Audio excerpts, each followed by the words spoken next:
Welcome to the second notes video on Russian Revolution. Let's start. Socialism in Russia and in Europe. So, in the previous video we had talked about the French Revolution. Now let's come 100 years later to the European society of the 19th century. The society had three different kinds of people: liberals, radicals and conservatives.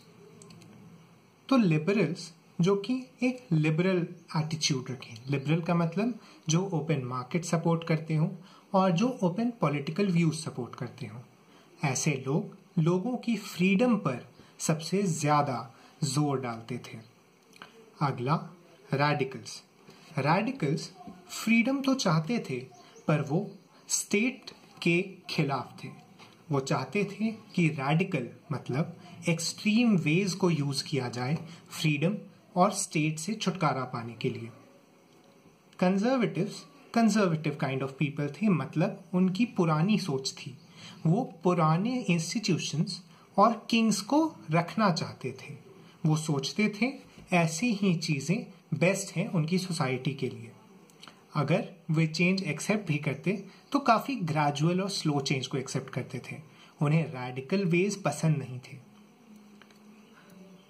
Socialists के बारे में हमें कुछ और पता चलता है NCERT से, रॉबर्ट ओवन और लुई ब्लैंक के बारे में। रॉबर्ट ओवन एक कोऑपरेटिव सेटअप किया थे न्यू हार्मनी इंडियाना में। लुई ब्लैंक भी कोऑपरेटिव्स को सपोर्ट करते थे, पर वो चाहते थे कि गवर्नमेंट ऐसी कोऑपरेटिव्स बनाए। कार्ल मार्क्स एक मेजर फिगर हैं सोशलिज्म के। उन्होंने दास कैपिटल लिखा था और द कम्युनिस्ट मैनिफेस्टो भी लिखा था। कम्युनिज्म के बारे में हम थोड़ा आगे डिस्कस करेंगे। वैसे आप जान लें कि कम्युनिज्म सोशलिज्म का ही एक एक्सट्रीम रूप है। कम्युनिज्म ने काफी सारे रिवॉल्यूशंस को इंस्पायर किया है और आप जानते भी होंगे कि केरला की रूलिंग पार्टी का नाम communist party of India Marxist है। वो मार्क्सिस्ट नाम इन्हीं कार्ल मार्क्स के नाम पर है। फ्रेडरिक एंजल्स का भी नाम आता है। इन्होंने भी कार्ल मार्क्स के साथ सोशलिज्म की कई सारी थ्योरीज दी थी। सोशलिज्म और कम्युनिज्म सिर्फ एक इकोनॉमिक व्यू नहीं है, वो एक पॉलिटिकल व्यू है और एक जीवन जीने का तरीका है। सोशलिज्म क्या कहता है कि प्रॉपर्टी लोगों में डिवाइडेड होनी चाहिए, न कि किसी एक इंसान के हाथ में। जैसे हमारी कंट्री में आपने देखा होगा कि ऑयल, कोल वगैरह गवर्नमेंट के पास है और गवर्नमेंट को लोगों ने इलेक्ट किया है, इसीलिए वो प्रॉपर्टीज लोगों की ही हुई, न कि किसी एक कंपनी जैसे रिलायंस या फिर टाटा की। जर्मनी में इन्हीं सोशलिस्ट्स ने एक सोशल डेमोक्रेटिक पार्टी सेटअप की। इंग्लैंड में इन्होंने लेबर पार्टी सेटअप किया और फ्रांस में सोशलिस्ट पार्टी। ये तीन पार्टीज सोशलिज्म को एडवोकेट करती थी और उन्हें बढ़ावा देने का काम करती थी। यहाँ पे बात आती है पेरिस कम्यून की। इसे एनसीईआरटी में एक बॉक्स के अंदर बंद करके दिया गया है। इसे कई लोग पढ़ना भूल जाते हैं, पर मैं बता दूं ये बोर्ड्स के लिए भी काफी इंपॉर्टेंट हो गया है अब, क्योंकि इन जगहों से भी बोर्ड्स अब क्वेश्चंस पूछने लगी है।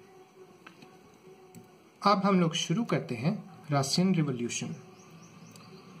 तो हमें पहले रशिया के बारे में जानना होगा। रशिया एक ह्यूज कंट्री है, पर उस समय न सिर्फ रशिया बल्कि रशियन एम्पायर में और भी कई कंट्रीज आती थीं, जैसे Finland, Latvia, Lithuania, Ukraine, Belarus, Georgia, Armenia, Azerbaijan. इसके रूलर थे जार निकोलस, जो कि 1918 तक थे। 1914 में इसके रूलर थे जार निकोलस, जब द वर्ल्ड वॉर 1 स्टार्ट हुआ। Main religion Russian Orthodox church थी। यह कैथोलिक और प्रोटेस्टेंट चर्च से अलग एक ऑर्थोडॉक्स चर्च थी, जो कि पूरे रशियन रीजन में अपना इन्फ्लुएंस बनाकर रखी हुई थी। रशिया में 85% पीपल एग्रीकल्चर पे डिपेंडेंट थे। यहाँ पर दो मेजर इंडस्ट्रियल एरियाज का नाम आया है, मैं चाहता हूँ आप इन्हें याद करके रखें। 1890 में रशिया की रेलवे नेटवर्क एक्सपैंड की। मेटल वर्कर्स को एरिस्टोक्रेट्स अमंग वर्कर्स कहा जाता है। इस पॉइंट को आप हाईलाइट करके रख सकते हैं। The aristocrats among workers were the metal workers. आप जानते हैं उस समय मेटल की डिमांड काफी बढ़ गई थी इंडस्ट्रियल रिवॉल्यूशन के आने से, और वही चीज रशिया में भी हुआ था। वुमेन 31% ऑफ फैक्ट्री लेबर करती थी, स्ट्राइक्स हुई थी 2 जगह। ये डेट्स काफी इंपॉर्टेंट नहीं है, पर आपको इन्हें एक बार देख जरूर लेना चाहिए ताकि आपको टाइम फ्रेम का पता चल सके कि किस समय कौन सा इवेंट हुआ था। मिर was a local commune of Russian pageants. ये डेफिनेशन आप याद करके रख सकते हैं, हो सकता है एक 1 मार्क क्वेश्चन के लिए आपको आ जाए। यहां पर 2 पार्टीज के नाम दिए हुए हैं, ये काफी इंपॉर्टेंट हैं, the Russian social democratic workers party और सोशलिस्ट रिवोल्यूशनरी पार्टी। यही सोशलिस्ट रिवोल्यूशनरी पार्टी आगे चल के रशियन रिवोल्यूशन की मेजर कैटलिस्ट बनती है। ये 2 पार्ट में डिवाइडेड थी, बोल्शेविक्स और मेंशेविक्स। बोल्शेविक्स थोड़े एक्सट्रीम टाइप के लोग थे, वो चाहते थे कि एक रिवोल्यूशन आर्म्ड तरीके से आए और सिर्फ पेजेंट से, सिर्फ वर्कर्स से आए। वो पेजेंट्स को अलाउ नहीं करना चाहते थे क्योंकि वो सोचते थे कि पेजेंट्स उतने ऑर्गेनाइज नहीं हैं, वीक हैं। पर मेंशेविक्स थोड़े लिबरल थे, वो चाहते थे कि सभी तरीके के लोग उनकी पार्टी में इंक्लूड हों। अजीब बात यह है कि मेंशेविक्स का मतलब रशियन में माइनॉरिटी होता है और बोल्शेविक्स का मतलब रशियन में मेजॉरिटी होता है, पर असल में शुरुआती दिनों में मेंशेविक्स ही मेजॉरिटी में थे और बोल्शेविक्स माइनॉरिटी में थे, पर उन्हें ये नाम दिया गया है तो हमें यही पढ़ना है। जालिडिस्ट्स मुस्लिम रिफॉर्मर्स को कहा जाता था रशियन एम्पायर में, जो कि इस्लाम को रिफॉर्म करना चाहते थे। ऊपर अगर आप देखें तो मैंने कई सारे रीजन्स का नाम लिखा है जो कि इस्लाम मेजॉरिटी रीजन्स हुआ करते थे। वो अभी भी इस्लाम मेजॉरिटी रिलीजन्स ही हैं, जॉर्जिया, आर्मेनिया, अजरबैजान वगैरह, और बाद में कजाकिस्तान जैसे रीजन्स भी मुस्लिम मेजॉरिटी एरियाज में आते हैं। February revolution, assembly of Russian work. तो फेब्रुअरी रिवॉल्यूशन के पहले हमें ब्लडी संडे के बारे में पढ़ना है। ब्लडी संडे को कहा जाता है कि वो फेब्रुअरी रिवॉल्यूशन की रिहर्सल थी। इसमें क्या हुआ था कि फादर कैपॉन, जो कि एक प्रीस्ट थे, वो एक लिस्ट ऑफ डिमांड्स किंग को देना चाहते थे, पर किंग इतने बड़े भीड़ को देखकर हड़बड़ा गए और उन्होंने अपनी आर्मी को कॉल कर दिया और आर्मी ने उन प्रोटेस्टर्स पर फायर कर दिया। ये काफी डेडली इवेंट था रशिया की हिस्ट्री में, और इसके बाद एक रिवॉल्यूशन स्टार्ट हो गया जिसको द रिवॉल्यूशन ऑफ 1905 कहा जाता है। उस रिवॉल्यूशन के बाद एक डूमा को सेटअप किया गया। Duma was the Russian name for parliament. A parliament was set up in Russia to manage the affairs, make laws and control the power of the king. पर हुआ क्या कि किंग के पास कुछ ऐसे पावर्स थे जिससे वो डूमा को कभी भी बर्खास्त कर सकता था, डिसमिस कर सकता था। तो उसने डूमा को 2 बार डिसमिस किया और तीसरी बार उसने सिर्फ अपने लोग बिठा दिए डूमा के अंदर। ये गवर्नमेंट काफी अनपॉपुलर रही आगे चलकर। अब वो इवेंट जिसके कारण रशियन रिवॉल्यूशन स्टार्ट हुआ, the world war 1। World war 1 शुरुआती दिनों में काफी फेमस था रशिया में। रशिया के लोग पैट्रियोटिक थे और उन्होंने वर्ल्ड वॉर 1 में रशियन आर्मी को सपोर्ट किया। उन्होंने सेंट पीटर्सबर्ग का नाम बदलकर पेट्रोग्राड रख दिया। सेंट पीटर्सबर्ग एक जर्मन नेम है, इसीलिए उन्होंने एक ज्यादा रशियन नेम चूज किया, पेट्रोग्राड। पर प्रॉब्लम ये हो गई कि जरीना अलेक्जेंड्रा एक जर्मन ओरिजिन की लेडी थी। जरीना अलेक्जेंड्रा जार अलेक्जेंडर की वाइफ थी, पर वो जर्मन ओरिजिन की थी, इसीलिए वो काफी अनपॉपुलर हो गई लोगों में, क्योंकि वर्ल्ड वॉर 1 में रशिया जर्मनी के अगेंस्ट था। Rasputin, the डीविल monk. रास्पुतिन एक काफी इंटरेस्टिंग फिगर रहा है रशिया की हिस्ट्री में। तो हुआ क्या कि जार अलेक्जेंडर के बेटे को एक डिजीज थी जिसे रशिया के कोई भी डॉक्टर क्योर नहीं कर पाए थे, पर ये रास्पुतिन कुछ मैजिकल पावर्स के कारण उस डिजीज को क्योर कर दिया। उसके बाद ये रशियन किंग का काफी फेवरेट प्रीस्ट हो गया और पॉलिटिकल अफेयर्स में भी इससे राय मांगी जाने लगी। यहाँ पर कुछ डेट्स हैं फेब्रुअरी रिवॉल्यूशन के रिगार्डिंग। रिवर नेवा के लेफ्ट, ये पार्ट आपको याद रखना चाहिए मैं कहूँगा। रिवर नेवा सेंट पीटर्सबर्ग के बीच से बहती थी। उसके लेफ्ट साइड में the winter palace official buildings थी जो कि काफ़ी ब्यूटीफुल और रिच लोगों की रहने की जगह थी। वहीं राइट साइड में वर्कर्स के क्वार्टर्स और फैक्ट्रीज हुआ करती थी।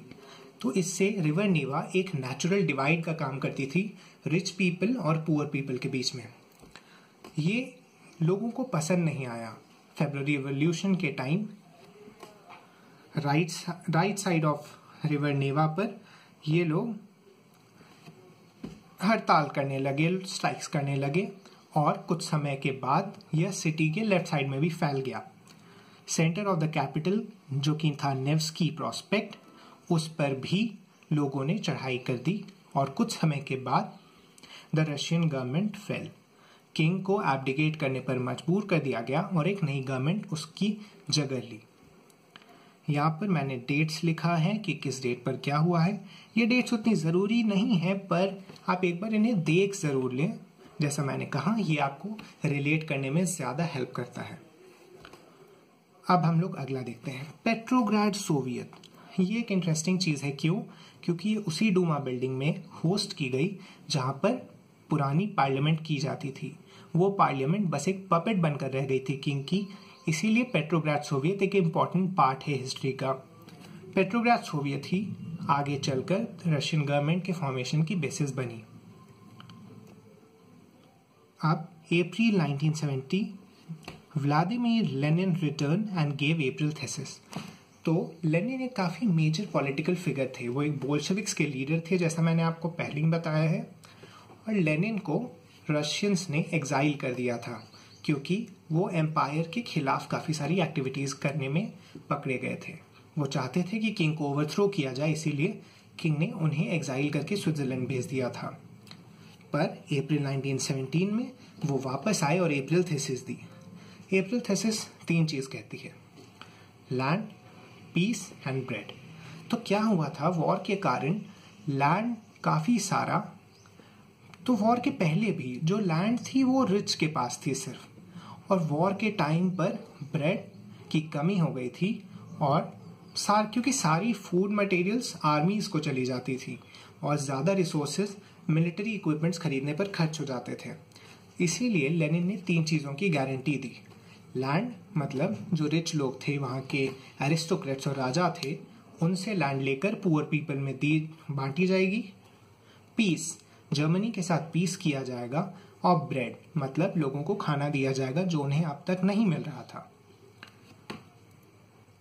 अप्रैल थीसिस देने के बाद लेनिन और उनके सपोर्टर्स ने, जो कि बोल्शेविक्स थे, अक्टूबर रिवॉल्यूशन ऑर्गेनाइज की।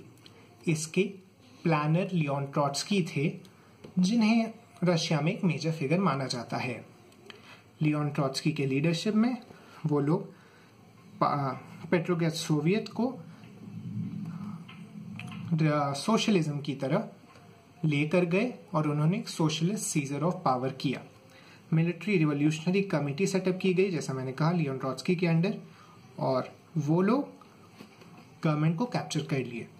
नवंबर 1917 में इंडस्ट्रीज और बैंक्स को नेशनलाइज कर दिया गया।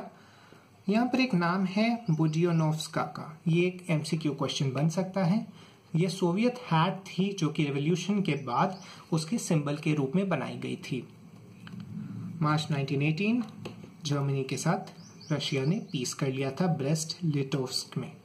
ये ब्रेस्ट लिटोव्स्क एक जगह का नाम है और वहां पे ही ये ट्रीटी साइन हुई थी, इसीलिए इसे ट्रीटी ऑफ ब्रेस्ट लिटोव्स्क कहा जाता है। और रशियन कांग्रेस ऑफ सोवियत, जैसा मैंने आपको कहा था कि पेट्रोग्राड में एक सोवियत सेटअप की गई थी, वैसा ही सोवियत देश के अलग अलग पार्ट्स में सेटअप किया जाने लगा और उन सब की एक रिप्रेजेंटेटिव बॉडी बनाई गई रशिया के कैपिटल में। कैपिटल को मॉस्को 1922 के आसपास मूव कर दिया गया था क्योंकि लेनिन को डर था कि कहीं जर्मनी उस पर हमला करके उसे सीज न कर ले। पर रशिया में जैसा लेनिन ने प्रॉमिस किया था लोगों को, या जैसा उस रिवॉल्यूशन ने प्रॉमिस किया था कि पावर लोगों के पास आ जाएगी, वैसा नहीं हुआ। रिवॉल्यूशन के बाद एक डिक्टेटरशिप सेटअप की गई जिसे कंट्रोल करने के लिए चेका OGPU और NKVD जैसी सीक्रेट पुलिस बनाई गई। रशिया जूलियन कैलेंडर फॉलो करता था 1 फरवरी तक, इसीलिए आप देखे होंगे कि जो फरवरी रिवॉल्यूशन था वो एक्चुअली मार्च में हुआ था और अक्टूबर रिवॉल्यूशन भी एक्चुअली नवंबर में हुआ था।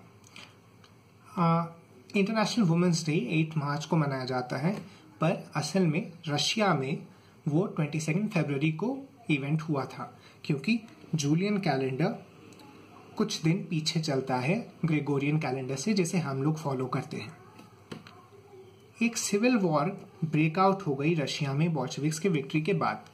तो हुआ क्या कि बोल्शेविक्स के रूल से सब खुश नहीं थे। जैसा मैंने आपको कहा, एक डिक्टेटरशिप सेटअप हो गई थी, तो लोग पुराने सिस्टम को वापस लाना चाहते थे। उनमें मेंशेविक्स थे जो सोशलिस्ट रिवोल्यूशनरीज थे, और व्हाइट्स थे जो प्रोजारिस्ट थे, और रेड्स बोल्शेविक्स को कहा जाता था। आपने सुना होगा रेड आर्मी और रेड कम्युनिस्ट फ्लैग्स आपने देखी होंगी। तो उनके खिलाफ ये सिविल वॉर ब्रेकआउट हुआ, पर in the end Bolsheviks victorious emerge हुए और उन्होंने अपनी सिस्टम को सेटअप किया पूरे रशिया में। एनसीईआरटी में कुछ स्टोरीज दी गई हुई हैं बोल्शेविक्स के रिवॉल्यूशन के बारे में, आप उन्हें भी एक बार पढ़ लीजिएगा, वो पूरी पिक्चर को आपको समझाने में मदद करेंगी। अगला यूएसएसआर का creation, Union of Soviet Socialist Republics. USSR का full form Union of Soviet Socialist Republics था। इसको सेटअप किया गया दिसंबर 1922 में, after the civil war ended and the Bolsheviks emerge victorious. मैंने यहाँ पर कुछ और भी चीजें लिखी हैं, treaty between England and France और treaty between England, France and Russia. तो ये वर्ल्ड वॉर 1 के बारे में मैंने थोड़ा एक्स्ट्रा इन्फॉर्मेशन लिख के रखा था कि क्यों इतनी सारी कंट्रीज ने वर्ल्ड वॉर 1 में पार्टिसिपेट किया था। ये उतनी ज़रूरी चीज़ें नहीं हैं, पर आप अगर हिस्ट्री में इंटरेस्ट रखते हैं तो आप इन चीज़ों को ज़रूर देख सकते हैं। M.N. रॉय। अब बात आती है कि कैसे इस रिवॉल्यूशन ने वर्ल्ड को इन्फ्लुएंस किया। M.N. रॉय जो कि एक इंडियन थे, उन्होंने मैक्सिकन कम्युनिस्ट पार्टी सेटअप की, ये आप याद रख सकते हैं। रशिया ने 5 ईयर प्लान्स इम्प्लीमेंट किए थे अपने देश में। आपने सुना होगा इंडिया में भी नीति आयोग के बारे में, जो कि प्लानिंग कमीशन था पहले। इंडिया ने भी सोवियत मॉडल ही फॉलो किया था और प्लानिंग कमीशन सेटअप किए थे अपनी आने वाले स्ट्रैटेजीज को प्लान करने के लिए। The planning commission in Russia was very successful and it transformed the country from an agricultural economy to an industrial economy। ये सब जोसेफ स्टालिन के अंडर हुआ था, पर रशिया में काफी लोगों की डेथ भी हुई थी स्टालिन के रूल के under due to different famines and police brutality. ये आप देख सकते हैं, acute shortage of grains in towns, kulaks जो कि वेल टू डू पेजेंट्स थे, और कोलखोज जो कि कलेक्टिव फार्म्स थे। तो क्या हुआ कि कूलेक्स से लैंड लेकर कोलखोज को ट्रांसफर किया गया और कोलखोज को सेटअप किया गया। ये लार्ज कलेक्टिव फार्म्स थे जो कि रशिया में सेटअप किए गए थे फूड प्रोडक्शन को बढ़ाने के लिए, पर ये काफी सक्सेसफुल नहीं रहे थे और इनसे ज्यादा डिस्ट्रक्शन ही हुआ था कंस्ट्रक्टिव अप्रोच के बजाय। कॉमिंटर्न के फॉर्मेशन को आप याद रख लें 1919 में, ये थर्ड कम्युनिस्ट इंटरनेशनल कहा जाता है इसे। इसके पहले भी 2 कम्युनिस्ट इंटरनेशनल्स हुए थे, सेकेंड के बारे में भी हमारी बुक में दिया हुआ है।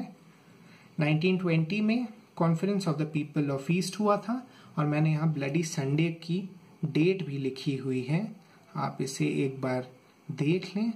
वैसे आज तक ये पूछा तो नहीं गया है, पर जैसा एक्स्ट्रा क्वेश्चन हमने देखा है बाकी चैप्टर्स में, हो सकता है ये भी पूछा जा सके।